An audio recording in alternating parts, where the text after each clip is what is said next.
I'd like to apologise if my voice sounds a little bit off or quieter this video. I got a serious cold at the start of the week, so I couldn't record this for a few days. Hello there. Welcome back to the channel, where today we'll be taking a look at Son of Godzilla. This movie is particularly controversial in the Godzilla community, as it is the first film to heavily lean towards the younger demographic, and it shows. This is rather obvious with the inclusion of Minilla, the baby Godzilla who plays a slapstick comedic role to entertain the kids and is usually one of the most hated characters in the entire franchise, as many point to him as the start of the Showa era's downfall. But let's get into the plot and my thoughts on this movie. Enjoy!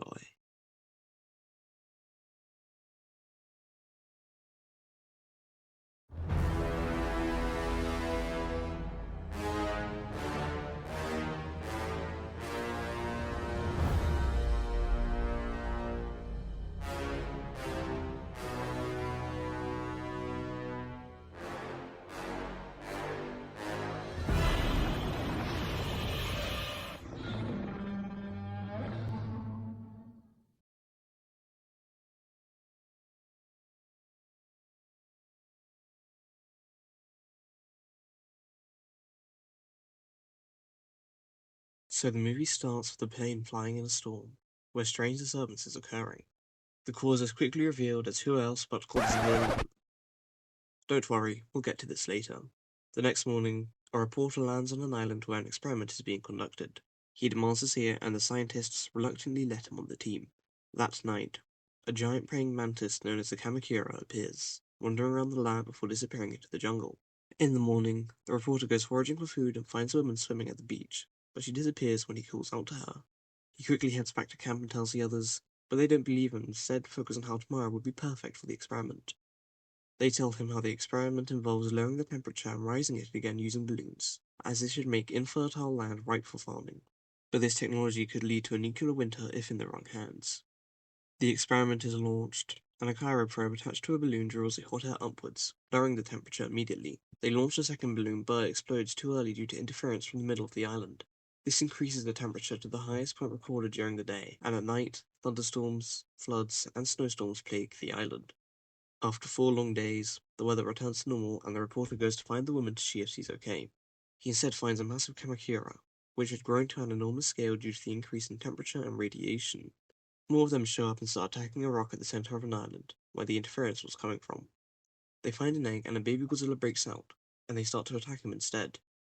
Before they can stop this franchise from going downhill, Godzilla appears and fights them off, before taking Minilla away with him, as well as giving us a look at the studio for a couple frames, once again kicking rocks.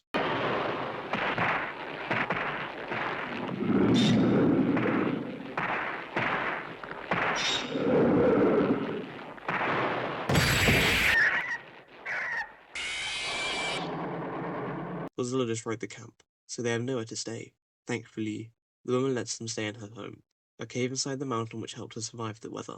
Meanwhile, Minilla starts taking after his father by kicking more rocks, and just generally mucks about before Godzilla shows up to take them back to their home, which Minilla is not happy about. While the scientists come down with a fever, and the only cure on the island is a mysterious liquid known as red water. The catch? It's right next to where Godzilla and Minilla have set up shop, and to get there you need to go through Kumonga's Valley. Don't bother wondering what this red water is, it's never explained. We also get the second greatest name drop in movie history. ゴジラ親子にカマキラスにクモンガか怪獣島ですねまったく Say that again? 怪獣島ですねまったく Yes, it is. Guys, I got it. Ready? Yeah.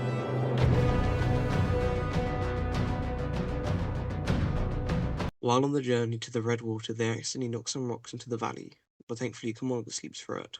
Before they get the red water, Godzilla teaches Minilla how to roar and how to use his atomic breath. After they give the red water to the fever-stricken scientist, he gets a lot better. While gathering herbs, the woman runs into a Kamakura. Thankfully, who else shows up to save the day than the son of Godzilla? Look, there's 40 videos to make and only about 20 of the titles fit more than one scenario. They can't all be winners. Godzilla pitched in to help, but Kumonga wakes up and starts to web up the humans, but they burn the webs and escape the valley. However, Kumonga follows them to the cave and blocks the entrance, leaving them trapped inside. They decide to set up a radio, and the woman reveals a secret exit she used to escape the experiment, as it leads out into the water she was swimming in. They get out and set up the antenna, but Minilla and Kumonga start fighting directly above the cave, which would lead to it collapsing if they continued. So they decide to try the experiment again to freeze the kaiju so that they can escape. They get the radio back on and learn that a rescue ship has been sent out to help them, but Minilla gets fully wrapped up in the web. Thankfully, Godzilla saves him before Kumonga eats him, and they start to fight back. The experiment is launched and works, dropping the island's temperature to extreme cold. Godzilla and Sun team up and use both their atomic breaths to put a stop to Kumonga once and for good, and they share a heartwarming hug. Unfortunately, not heartwarming enough to stop them from being frozen and put into a state of hibernation until the island returns to normal. The team of scientists escape on a raft before a submarine takes them back to Japan. Finally, a movie that doesn't end with Godzilla falling into the ocean. Now, some of you have been patiently waiting for me to wail on this movie, but surprisingly, I'm not too upset about it. I'm probably going to be harder on Ibira than this one, because of one reason: my expectations. I had low expectations for Astro Monster, so when it turned out to be the best one yet, I gave it a lot of praise. Because of how good that was, my expectations for Ibira were a lot higher than normal, so when it didn't meet those expectations, it felt rather lackluster. I've heard so many bad things about this movie, and especially Minilla, so my expectations were rock bottom, and inevitably surpassed them. When I first saw this Godzilla design, I thought it looked amazing, since I love the Heisei design to death and it looked remarkably similar. Then I saw it up close, and took it as well as a scooter to a heel. I understand that monsters are meant to be frightening. Godzilla looks especially ugly, but there's a difference between a monstrous ugly and a poorly designed ugly, and unfortunately, that difference is especially apparent in this film. The eyes and eyebrows are somehow even bigger, his nostrils stick out of his face, and his forehead makes him look like Frankenstein. It just looks like someone photoshopped a bootleg cosplay mask onto Godzilla's body. I can't believe that they have the nerve to steer this franchise towards children and yet include this design, which is enough to give any adult Godzilla fan nightmares. Jokes aside, I really don't mind this design. I'm also fine with these movies being more kid-friendly, as it means that even more fans can enjoy these films, and they were the primary viewers at the time. Most Godzilla fans I've met online grew up watching these movies and have a lot of fond memories, and with this many options and adaptations, a few stinkers can go by fine. The main type of people who hate these movies are either fans who watch these movies as they came out, or hardcore fans who view anything not super serious as a joke to Godzilla's reputation.